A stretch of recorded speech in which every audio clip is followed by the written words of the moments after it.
Good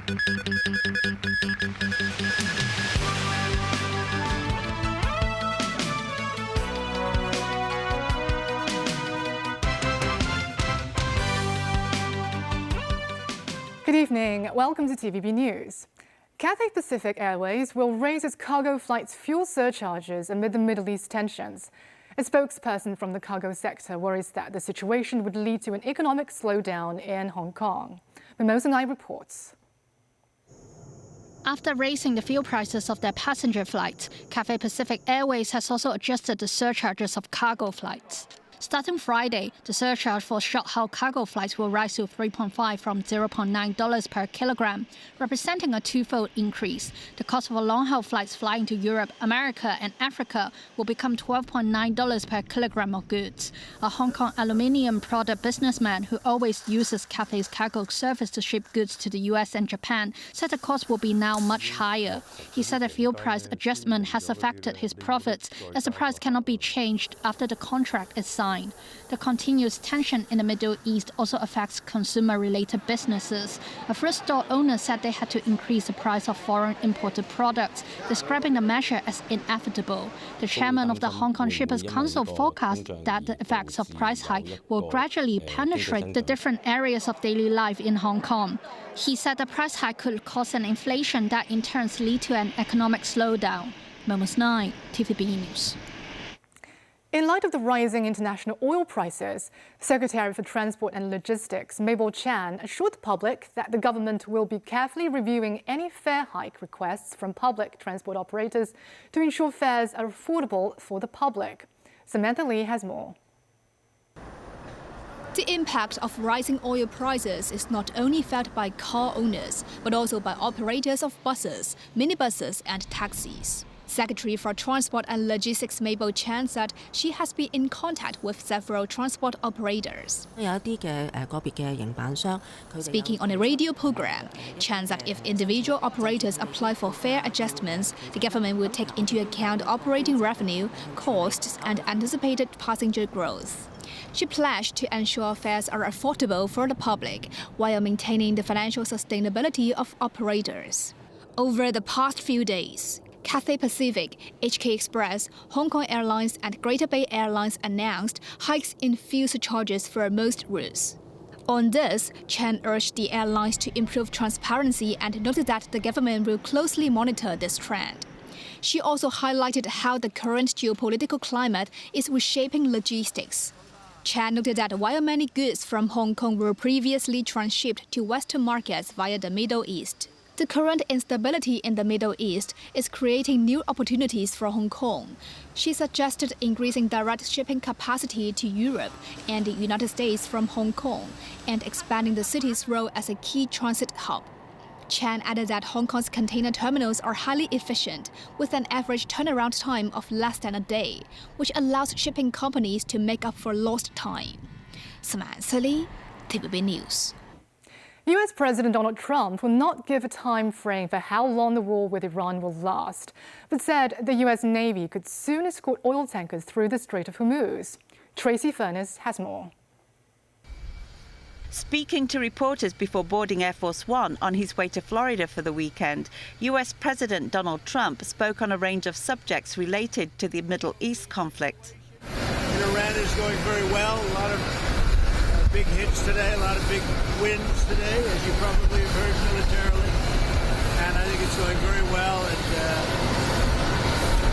very good control. We'll see what's happening with the Straits. They continue to try and sabotage their own country in the Middle East, but it's been very, very strong militarily. Trump said the US military is dominating the war. We are in a position of dominance that nobody's ever seen before. And whether or not they're able to say the words or whether or not they're able to even fight. Their Navy is gone, their Air Force is gone, most of their military is gone, their big threat is gone in every way. They have no radar, they have no anti-aircraft weapons, for the most part weapons, and for indefinitely they have no way of determining what they call visibility. So just about everything is gone, and you'll see that.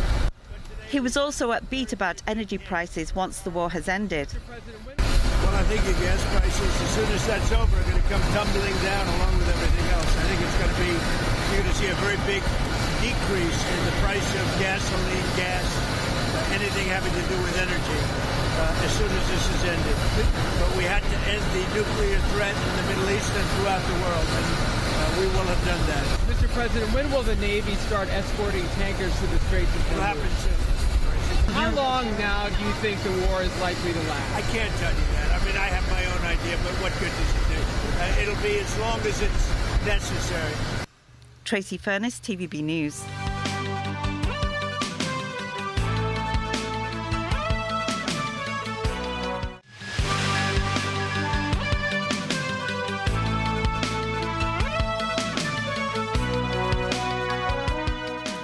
Welcome back.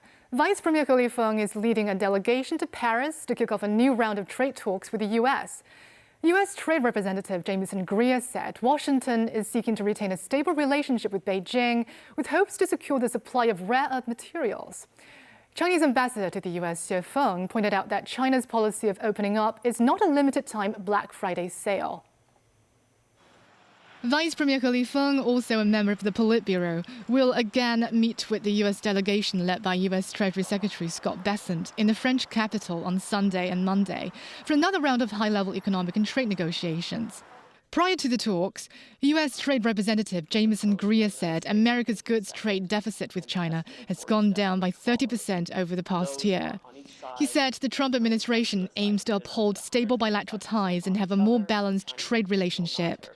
Greer said the U.S. delegation intends to secure ongoing access to critical rare earth via negotiations, while striving to reduce reliance on China.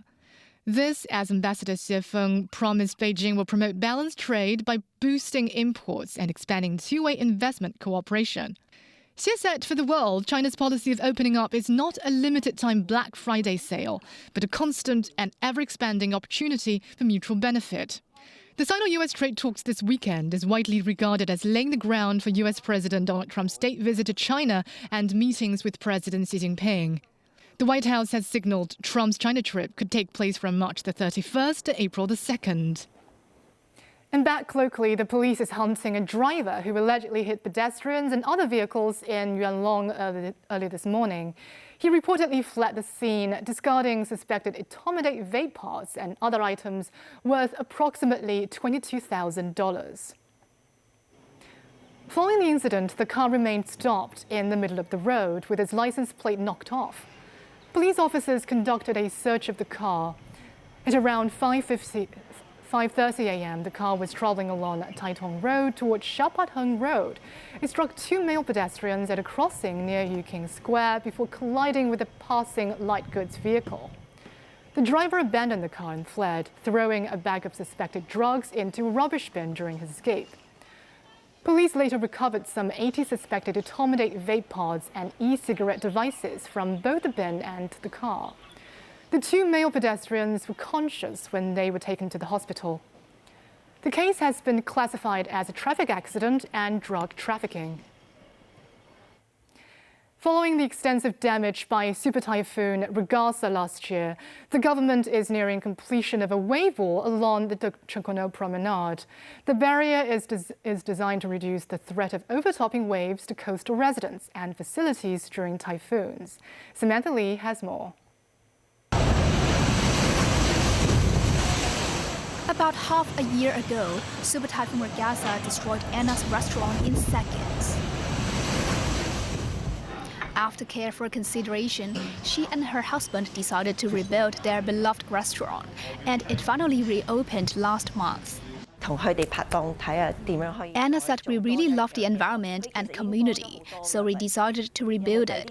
Insurance covered 85% of the reconstruction cost. It was a tough lesson, but it taught us how to get back on our own feet. In 2018, Super Typhoon Mangkhut also severely damaged the Chunkono Promenade. The Civil Engineering and Development Department added a 1-meter-high wave wall the following year. Following regatta, the department noted that the damage to the promenade was significantly less than during Mankud, proving the wall offered protection. As for the remaining 2 sections of the wave wall, they are estimated to be completed within the year. The authorities proposed a second line of defense, adding 1-meter-high walls in 3 sections, with the first stretch due for completion by the end of March.